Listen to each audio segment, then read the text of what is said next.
সত্যি বলছি, তুমুল প্রেমে ঝড় উঠবে উথাল পাথাল।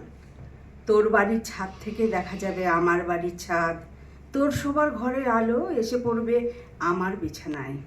আমি তখন হয়তো 20, তুই তখন ঠিক 23, বা উল্টোটা, আমি 23 আর তুই 20।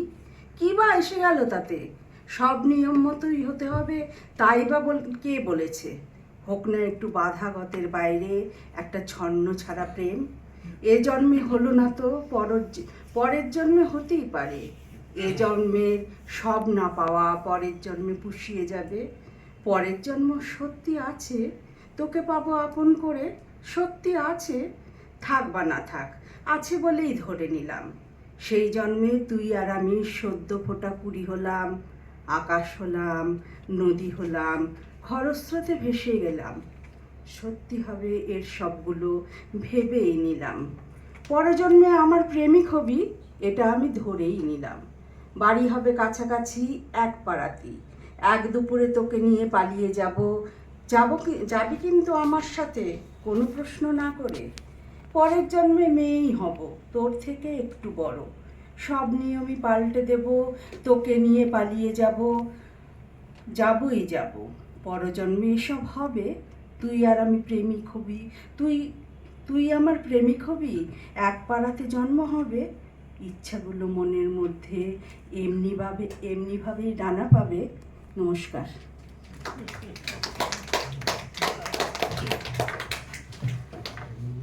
কবিতাটা শুনতে শুনতে একটা বিখ্যাত কবিতার কথা মনে পড়ছে, যেটা হচ্ছে মনে থাকবে, আরণ্যক বসুর।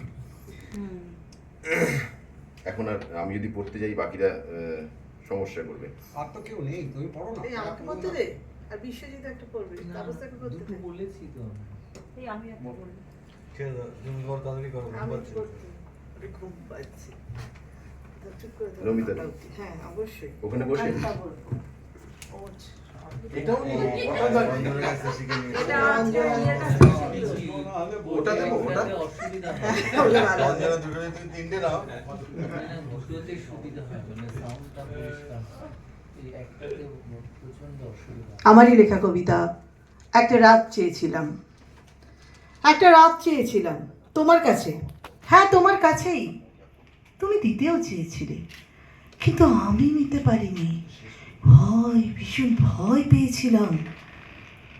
একটা রাত চেয়েছিলাম, ভেবেছিলাম পূর্ণিমা চাঁদ থালার মতো আকাশ জুড়িয়ে আলোয় ভরিয়ে দেবে সমাজ, সংসার, আমার ঘর, বাড়ি, উঠোন।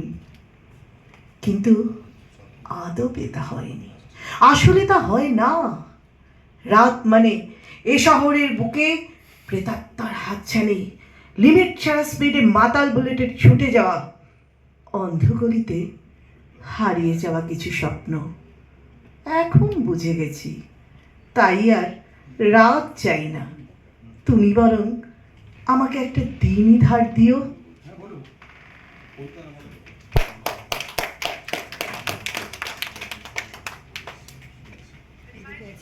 বৌদি, উঠে আসুন।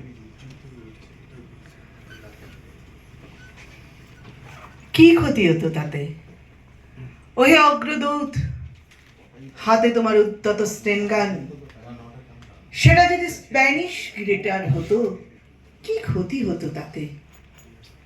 কখনো তো তুমি রক্ত ঝরাতে পারতে, মনে, উন্মত্ত বাতাসে। তার রঙ যে লালই হতো, কি ক্ষতি হতো তাতে? লাস ভেগাসের পথে তোমার নামে তখনও তো থাকতো অনেক অনেক শব্দ ঝংকার, আরতি থাকতো চোখে। কি ক্ষতি হতো তাতে? শুধু মানুষগুলো বেঁচে থাকতো। লাল প্রবাহ বইতো না রাস্তায়, দমবন্ধ ধোঁয়া থাকতো না, কান্নার রোল উঠতো না, মৃত্যুর করাল স্পর্শ করতো না।